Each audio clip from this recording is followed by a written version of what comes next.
Hello, my little crumb horse. Thank you for tuning into In My Crumble Opinion this week. As you can see, we're at a different angle. I'm trying out a whole new camera. This is on loan from my friend Chris Hendricks, who's also one of my patrons. You could be one of my patrons too. I didn't want to mention that. But I also wanted to call attention to kind of trying new things out. So thank you again for supporting us. I have a real sickening show. Before we get into it, I do want to implore you to go ahead and like, subscribe, follow me on, obviously, YouTube, Facebook, who uses Facebook? Late millennials like me. YouTube, Facebook, Instagram, TikTok. She has layers on all of those platforms, except for Facebook. I need to stop talking about Facebook. No. Do you use Facebook, Obsidian? Unfortunately, I do. This is like one of my shameful secrets that I'm going to be spilling here today. We're going to get into a lot of those shameful secrets. My guest today is Obsidienne Obsurd. Oh my God. I don't know you that well, so I'm super duper excited to get to know you much better. So let's just get into it. So who is Obsidienne? Obsidienne has had very many iterations over the course of their life, but I think now Obsidienne is this like weird spectacle attention whore angel who's just like here to bring chaos. Attention whore angel. Oh my God. I'm an attention whore and angel's angel. So us put together is you, I guess. Yeah, that's what you get when you blend a family together. Where does your name come from, Obsidienne Obsurd? So when I started drag, I made like a list of all the words that had like been vocal stems for me.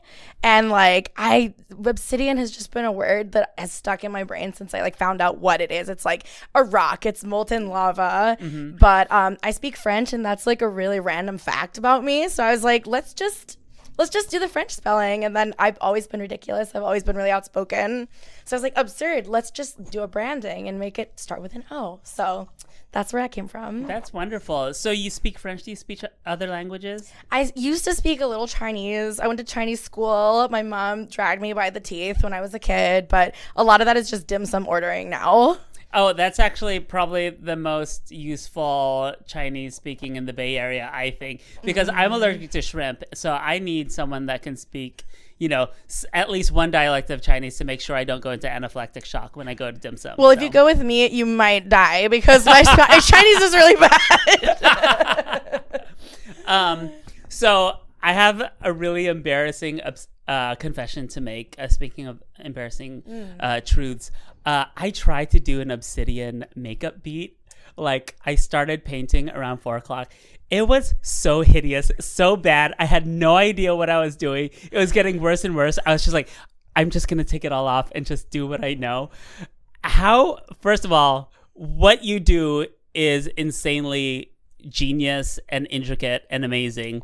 How did you arrive at your signature beat? And how did you learn to do that? I've been a makeup person like my whole life. Like, I've been really into like products and stuff, and I like wore winged eyeliner to school like every day for like 5 years. Mm-hmm. And I've just been really fascinated by versatility of products. Like, if I told you what's on my face where, you'd be like surprised, I think, and maybe even like a little offended. Like what? Well, I have like lipstick in weird places, like on my eyes. I have a little bit of that going on. I have like eyeshadow on my lips. Like, it's just all over the place. But I arrived here because I want to like have makeup be a rejection of beauty. And like, I've been conforming around beauty most of my adult life. Yeah. And then when I came out, I was like, fuck that. Like, I'm just going to like make myself look ridiculous. Well, the irony is that it's also beautiful. And I think that kind of speaks to kind of the subjectivity of beauty, but also like, your genius, to kind of like permute ugly and beauty at the same time. Although it's not ugly. I mean, I don't know. I would love to be called ugly. Honestly, ugly is a slay. Ugly is a slay. Okay, good. Because I've been called ugly my whole life. Thanks, colonialism. So I feel really good about that. So is there a clear division between Obsidienne, the drag persona, and who you are out of drag? Absolutely. I mean, it's becoming like fuzzier now. Yeah. I'm finding that like the longer I do this, the more it's like I'm buying clothes for Obsidian. I'm not buying clothes for Ezra, who I am. And I find that I have to be very like composed and manicured when I am not Obsidian because of my other profession that I do, which is classical music. And I have so much to say about that. That shit is so complicated. Did you watch Tar? I did not. Okay, I'm gonna have to have you again for like maybe like a short format thing where we talk about Tar, because like I really do want to talk about it with like another queer person, but especially someone that is in the biz of classical music. So I want to hear what you have to say.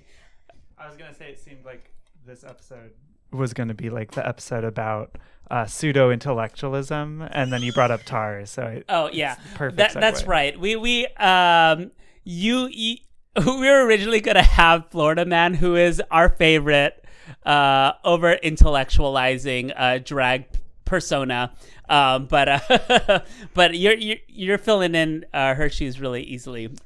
Okay, so you are very eclectic. I don't think anyone in the Bay Area is quite like you, but do you have inspirations that you draw from, or who inspires you in the drag world? Oh my God. So my start to drag was actually through Alaska. During quarantine, she did this thing called Quarantine Couture. Okay. And it was like a prompt for all her little followers to like go and like do a look based on like a theme. And I would spend hours on this shit. I was like, I want her to notice me. And so she would repost our stories. Okay. And I was like, this is so exciting. And it's just been, that was like a huge thing for me. It like blew it wide open because she's always been sort of counterculture, and like I really look up to her in many, many ways. And there's so many like avant-garde people, I couldn't even name them all, that influence me now.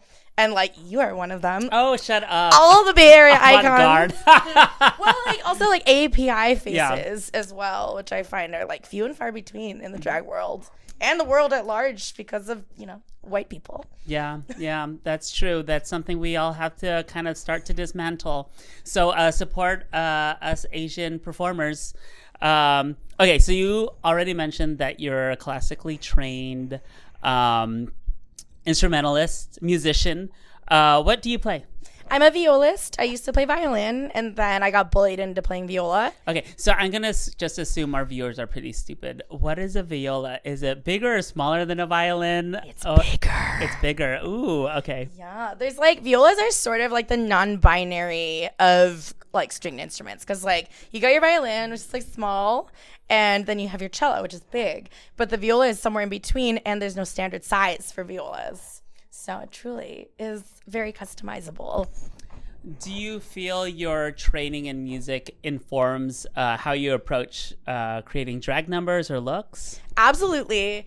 I don't listen to top 40, and that's not like a weird pseudo-intellectual flex, even though like actually let's just say it is. Yeah, it is. That's a flex. Yeah, I don't know Lana Del Rey. I like know one song. I have one song of hers in my library. I don't know if Lana Del Rey's like top 40. I feel like she's still kind of fringe. What do you say?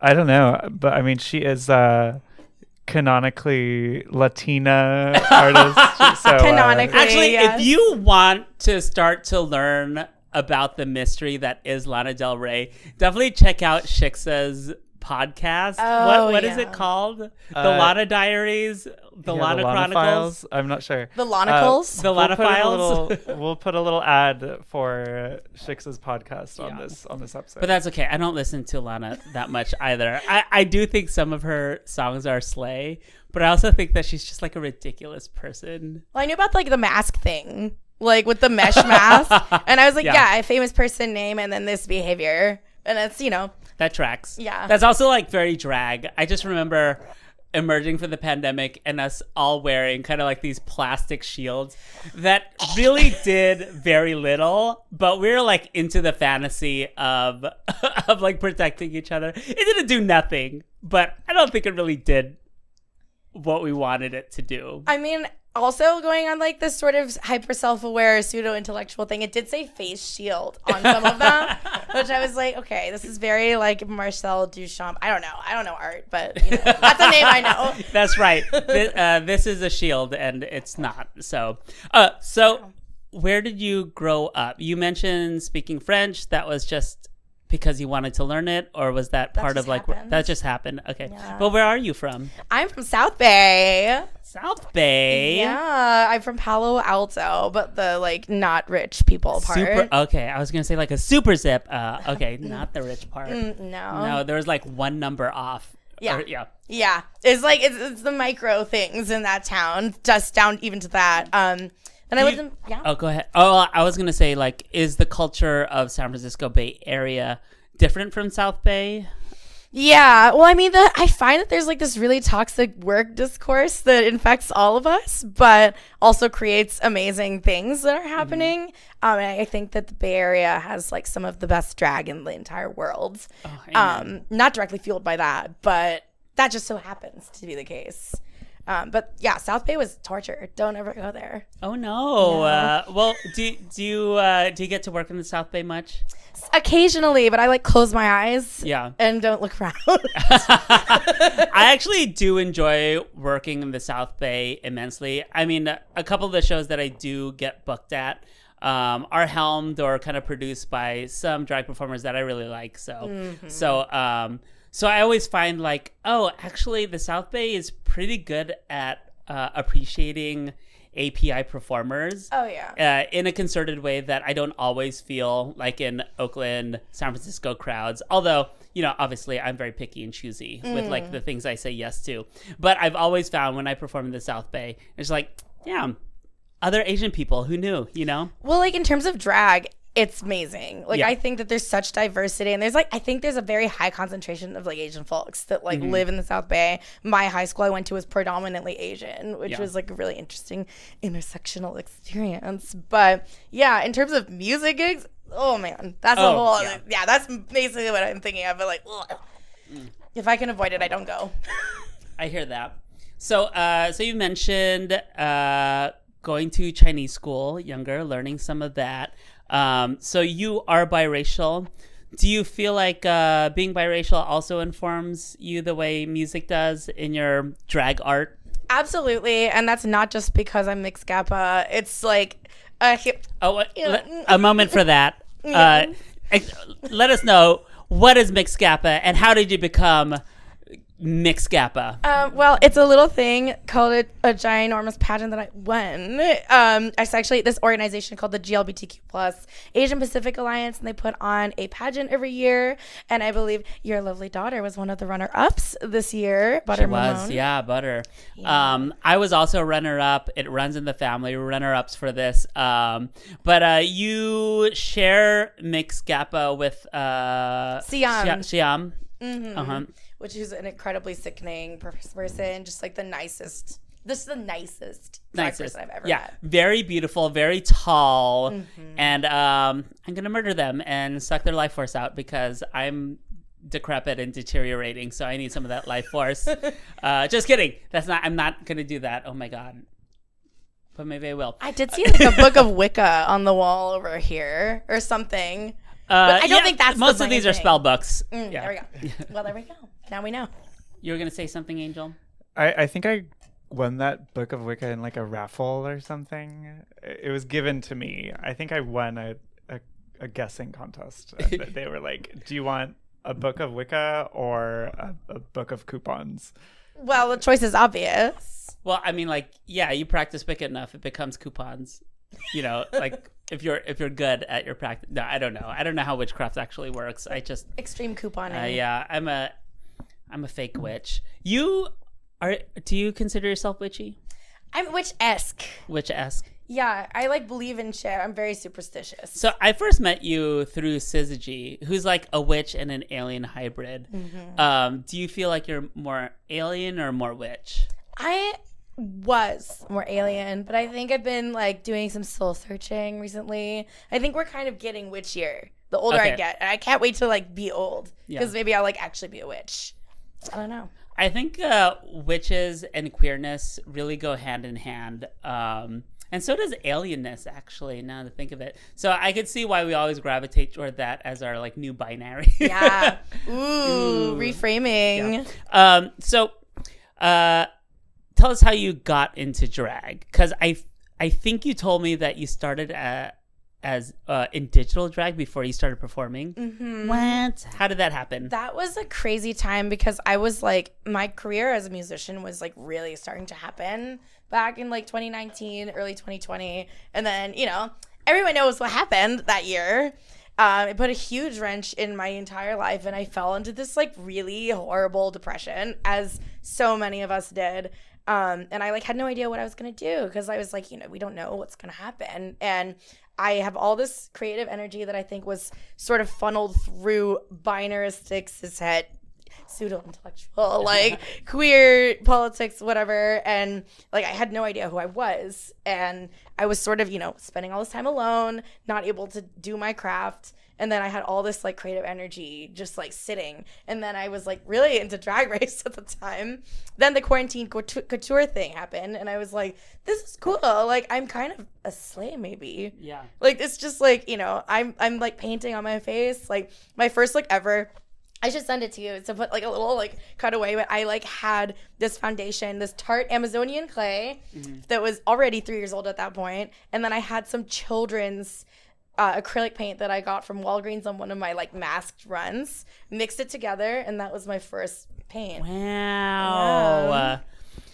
So did you, when you were studying music or when you were growing up, did you ever imagine yourself being a performer at like of this type? Like maybe not drag, but like did you feel like you had to do something beyond kind of just being in an orchestra? Or yeah, definitely. Like my parents are also musicians. Neither of them are in orchestras. I do know people in orchestras. It's some people's like thing. It's some people really, really love like being part of some huge big sound. Not me. I like don't like being told what to do. I like get in trouble all the time. Like don't show up to things I don't want to go to, like shit like that.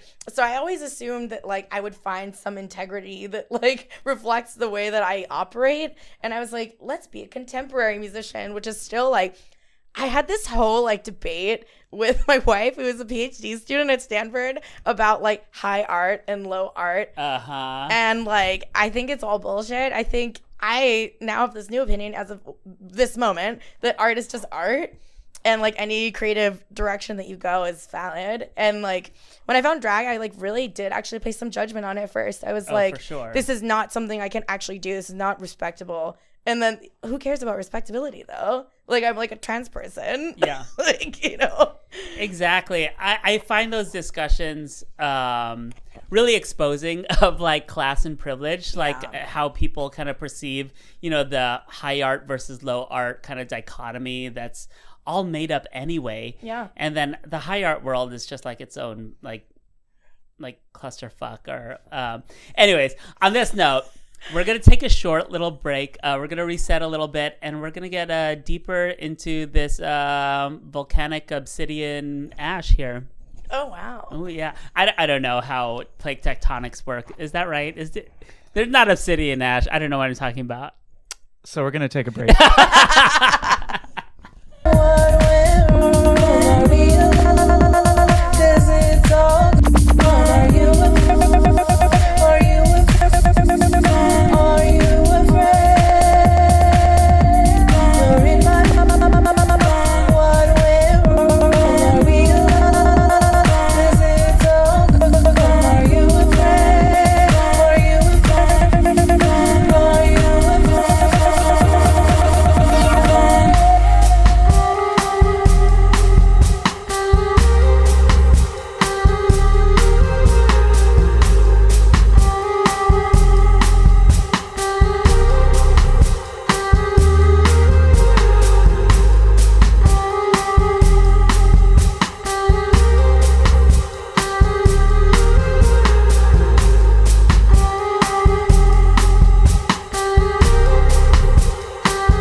Welcome back. Maybe we put commercials in there. Maybe it's just the bumper that we made. Who knows? We're always telling ourselves we're going to fill these little interstitials with something, and we never do because we're lazy. But if you're coming back from our short break, I'm here with Obsidian. We're getting to know each other a little better. So we talked about kind of like your makeup. But not only are you a super gifted like makeup artist, very inventive with what you decide to put on your face and how you put it on, but also like from head to toe, you're very kind of like everything looks kind of made and conceptualized. I really just want to know more about your process of putting a look together. Well, thank you. It was very kind. I think this is time to flash the shoes that I'm wearing. So I'm just gonna like, that's a shoe. Okay. Oh yeah, no, let's do it. Okay, we can do it. Okay, yeah. Ooh. Yes. Who are you wearing? What are those shoes? These are Buffalo Exchange, $35. I love that. One size too small. That's my favorite kind of thing. The Buffalo Exchange in Berkeley closed, and it's kind of sad. Which Buffalo Exchange do you go to? The Haight. Okay, I need to go to the Haight. I'm just like so lazy. I never make it out to the city, but obviously there's some sleigh over there. There's a little bit of sleigh. I scoured that store before this sleigh found me at the very end, but. In terms of look conceptualizing, I kind of just like buy things that look cool. Mm-hmm. Most of my shit is trash. Like it actually is trash. This is the only. You get that from Alaska Thunder. Yeah, exactly. See that I'm unraveling at the seams. This was just like made. I can tell you exactly what this is. This is some malachite fabric I found at Fabric Outlet, which is like the only legitimate thing that I bought for this. Mm-hmm. This is like some leftover fabric underneath and polyfill. There's a foam ball in here, and this is leftover foam that I bought at this like secondhand art store in LA. Like my drag mom was with me. It was the first time we were shopping together, and they just like produced this like body bag sized of like various foams, and I'm still using it to like make things. So you mentioned your drag mom. You're in a drag family? I am in a drag family. My drag mom is Skin Suit. I'm a Derma from the House of Derma. Wow. How did you get involved? Because I know House of Derma is based in LA. How did you meet Skin Suit? How did you get involved in that with that family? Also Syzygy. Syzygy is the great uniter of people. And apparently, as I've gotten to know Skin Suit more, I found out that Syzygy was just singing my praises for like months. Oh, wow. Which was just like the sweetest thing ever. That's beautiful. Yeah, and when I met Skin Suit in person, we got along super well. And then I drove them to the airport one time, and then we had this really interesting talk. And my wife, who's standing over there, was also there. And then weeks later, they sent me a DM, and they were like, oh, we were like talking about something, like some like in the highbrow something or whatever, and they were like, "You'd be a dream drag child," and I was like, "What?" And then like a couple days later, they were like, "Do you want to join our house?" And I was like, "Yeah." Oh my god, that's gorgeous. I mean, I have my own drag family, but like my children and I find each other on like the most interesting ways. It's never like straightforward. So it's always nice to hear like how kind of drag families form and how it's a contract in a sense, you know, it has to be like two-sided, obviously. So that's great. I don't know if this is misinformation, but were you a part of a Bay Area drag family before joining Derma? Yes. Okay. Oh, based on that reaction, are you hesitant to talk about your experience? I will relay my experience, and if I feel it needs to be cut out, I will. Oh yeah. No, we can cut anything out here. I'm genuinely curious because Yeah. So there's a person that I met through digital drag who adopted me. It was the first drag person I ever actually like met before, like in my entire life. And it was like crazy because I was like, okay, I'm like actually like moving to San Francisco. I'm like doing this, and here's someone to guide me. And then the drama is that it didn't work out. that's the drama. Yeah. And we parted ways in a rather explosive fashion. Oh wow. Yeah, it was not handled well on their part. I will say that, but it taught me a lot about artistic goals and how like we have to separate friendship from art. Yeah. And I also want to acknowledge that my other drag mother is holographic. Yes.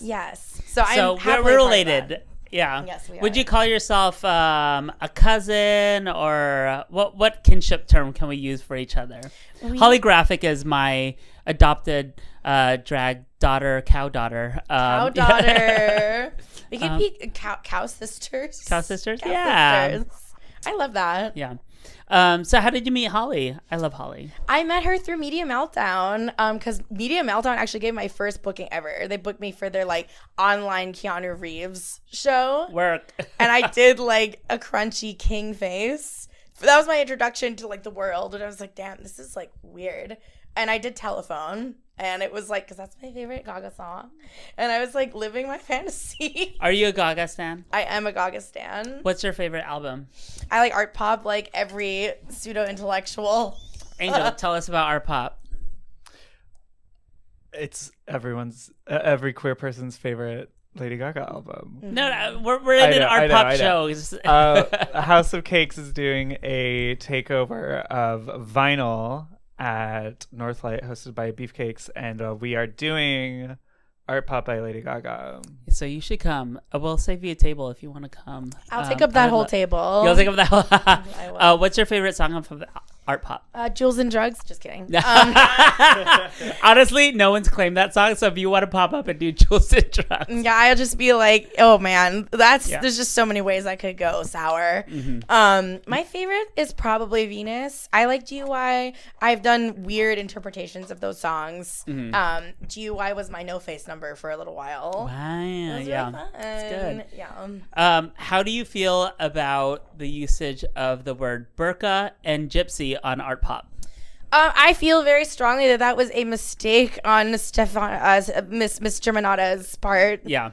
Yeah, it's bad. It's bad. But, you know, there's certain things that are very good in art that we expect people have learned from. We can extract the good and cancel the bad.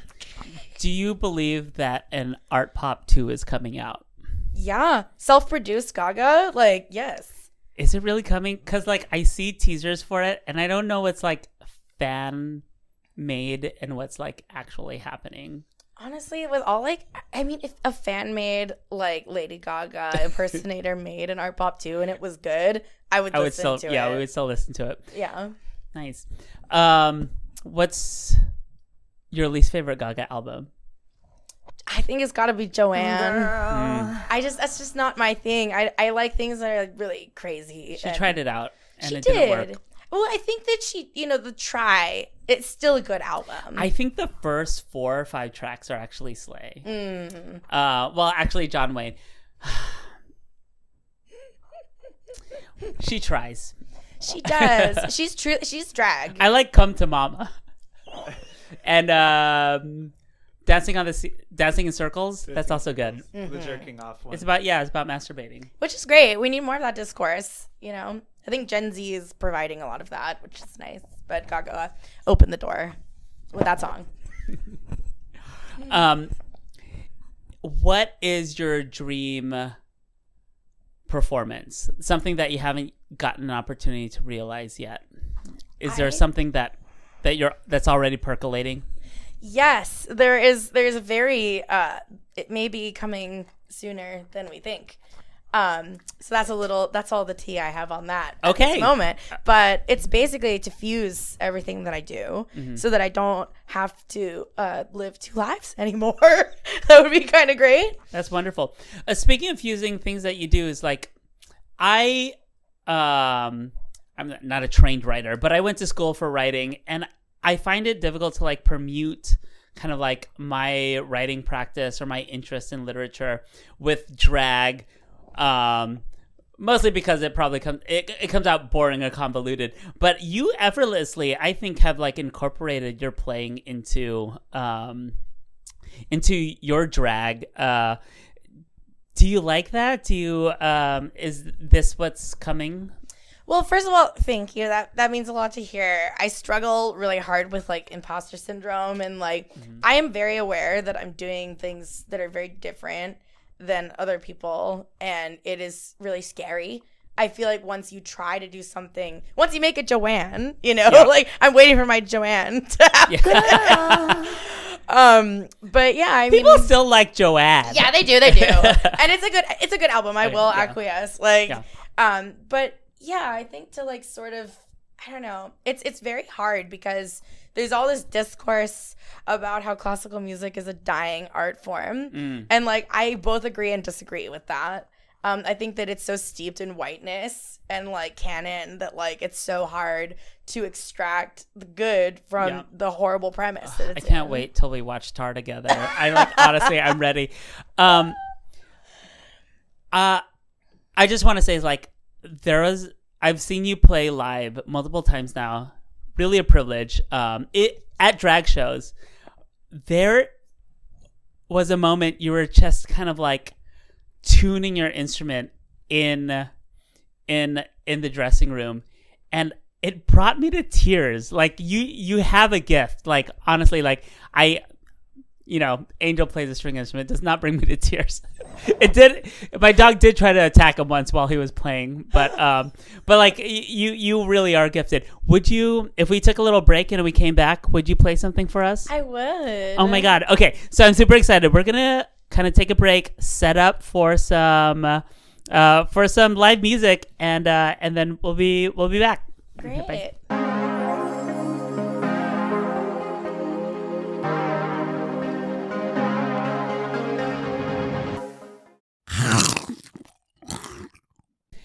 Welcome back. We have Obsidian and their Viola.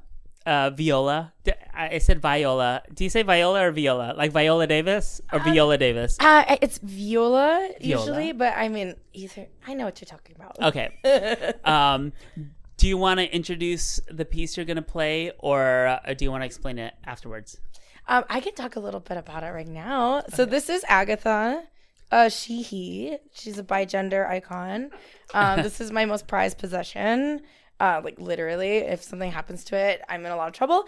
But I'm going to be playing a little bit of this piece called Liebeslied, which is, I think it's called Love Sorrow. Mm-hmm. It's by this like funny little guy who I cannot believe is not a trans man, named Fritz Kreisler, who was writing in like the 1800s. And he sort of like started this movement of like cutesy little violin pieces. So I'm playing a violin piece on the viola.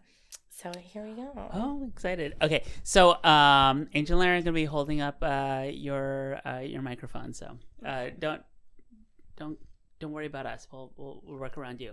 Okay. Here we go. Figure out. This is the challenge of viola in drag.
God, that was so special.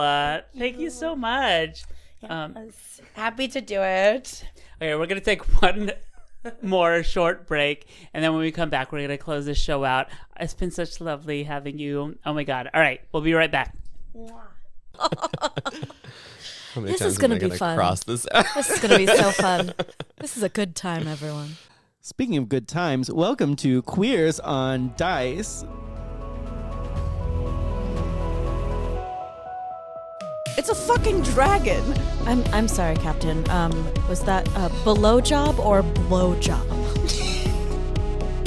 We're gay. Do you get it? Did you figure that out yet? Gay.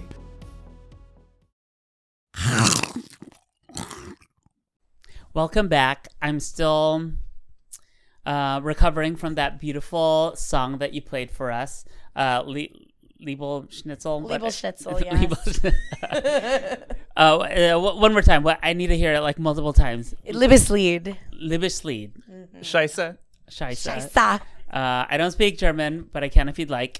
Okay, so I asked Holly what I should ask you, and she said that I should ask you about your wedding. You mentioned your wife a couple of times tonight, but I do know that you were married recently, just this last year. Tell us about your special day. It was wonderful. It was like a dream, honestly. We kind of like did this counter religion ceremony in a church where we like renounced the artwork on the walls. And we did a little bit of witchcraft. We drank out of a bottle of wine. We ate a peach. And Holly herself was in the wedding party, which made it all that much more special. And then afterwards, we took over Oasis. And then there was a beautiful little drag show that Holly also emceed. And it was that night that I inherited a pair of platform sandals from her because we drunkenly switched shoes in the middle of the night. And then when she moved away, which was very, very sad, she gave them to me, and forever they're associated with my wedding and falling down the stairs. But it was really magical. Yeah, Holly is also just like a really wonderful MC. But she'll be back. She's not gone forever. She lives on in our hearts and for real. Yeah. Also, the mark of like a true drag mother, drag daughter relationship is you share the same shoe size. It's true. Yeah. It's true. It is exactly the same. 9. There we go. Anybody with size 9, anything, please let me know. Oh my God, I can wear these beautiful shoes that you got from Buffalo goodness. Exchange. I can't wait. Actually, they're open toe. I probably would have just crammed my foot in there anyway. Love it. There's a little straggler on the side here, but we don't talk about her. So, last question, last topic. We had the privilege of co-curating Oaklash this year. What was that process like for you? I was very scared. I was very honored, but also I'm very scared because you have to break people's hearts and trust. Yeah. First tell the viewers, what is Oaklash? Oaklash is the Bay Area's premier drag festival happening from May 19th through 21st of 2023. It happens every year. It is co-created by Mama Celeste and Beatrix Lahane, and it is a series of beautiful events in Oakland to showcase international drag and Bay Area drag, the like. It's Perfect. really cool. Yeah, it's really cool. It's a sleigh. And that's such a sleigh that we got to do it together. You mentioned breaking people's heart. Do you feel like you broke anybody's heart? Were there people in your circle that were like maybe expecting, I think so, but they were white people, and like I feel like the theme of Oaklash 2023 is to cancel white people. Yeah. No. I feel like all Oaklashes are very like, let's decentralize whiteness, So that tracks. That's definitely part of it. I mean, I told my daughters, my white kin is like, I'm not booking any of you. Like I said, like that's not happening. Yeah. And so I didn't have to disappoint anybody because if you disappoint them before they're disappointed, then they can't be mad at that. It's not real. Yeah, it's not real. It's not real. Well, my entire drag family will be there. Scarlet Letters, Brillandal, and Mama Skin are all going to be at Oaklash this year. Yeah. What else is Mama Skin doing? Do you want to plug? I do want to plug because I am very excited about this. My drag Mama Skin suit, Skin Tarina, is doing Drag Queen of the Year, Drag Person of the Year, Drag Thing of the Year, alongside Nikki Chiz and Snacks. Yes. Okay, so if you were a betting person, who would you put your money on? Well, it runs in my blood, so I have to say Skin Suit. And also, I like really believe in them and what they're doing. And I think they're gonna nab the crown. I would bet on Snacks. I think Snacks is gonna do a Nikki great would be job. so mad that I said that, but I would bet on. But honestly, like any of the three of them winning would be like would fill my heart up so big. Oh yeah, absolutely. I think that there's such a crazy cast of people. Like I think about it and like, you know, like everyone's gonna have their like allegiances or whatever. But I think honestly, the bigger thing is that, and this is not just a pageant answer, there's like actually such a sickening diversity of people. And I had the pleasure of meeting Charles Galen last week, and like he's crazy. He did like, I don't know, he has like Elvis esqueness to him. Yeah. It's like really different like from any king around here, I think, which is like really, or like anywhere else. So I think it's gonna be a good show. I am team Mama Skin because she's my mom. Yeah. But I am happy for the Bay Area icons that are participating. That's as well. so crazy because it's like it goes drag queen of the year and then Oaklash. Oh my gosh. A lot of family time. Are you gonna go down and watch the pageant? Yes, I am. Oh my god, lucky Yes. you. I don't think I can swing it. I'm like still kind of mourning that, and I'm like wondering if I should rearrange my life to make sure that I could do it, but no, I can't. I don't think I can. Yeah. But I'm very jealous. I'll be watching from afar. Viewing party at Oasis. Viewing party at Oasis. Yes, there better be, honestly. There better be. I think there will be. Yeah. There better There be. has to be. We'll Yeah. riot. Yeah. We'll break in and put on the projector ourselves. Well, this was such a pleasure. I definitely want to have you again. We're going to talk about Tara. That's all I got to say. I'm really excited about that. I'll do my homework. We actually have a gig that we need to go run to that I'm hosting that we're both going to be late for. So, thank you so much. Thank you for having me. Keeping weird. Angel, anything? We should shout out our patrons. Oh, yeah, real our quick. patrons. Oh, my God. Duh. You didn't write and, them down. So why don't do you have any other shows you'd like to plug?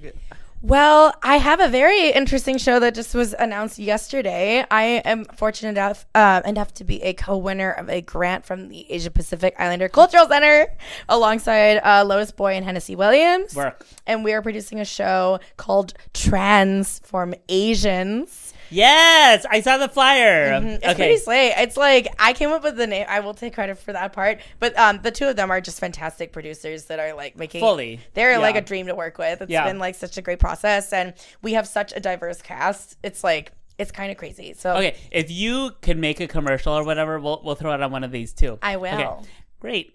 And then who are our patrons, Angel? Ooh, all right. We'll just make faces every time Angel says a name. Yeah. Okay. Our tier cake tier patrons are Bella, Chris Hendricks, Nova San Diego, Kai Kai B. Michaels, and Tara Bull. Yay! Wow. Thank you. Consider becoming a patron. In 10 short months, we could afford the camera of our dreams. Yeah. But for now, we're just going to be borrowing this one from our friend Chris. Thank you again, Chris, who's also one of our patrons. And then if you like this, please like it, subscribe, and then also follow us on social media. She has layers on Instagram. Where can we find you? 0BSURDLY. Not to be confused with the person that stole your name from Coney Island. Coney Island. Yeah, not there's literally another Coney Obsidian Island Absurd. Fake. Okay.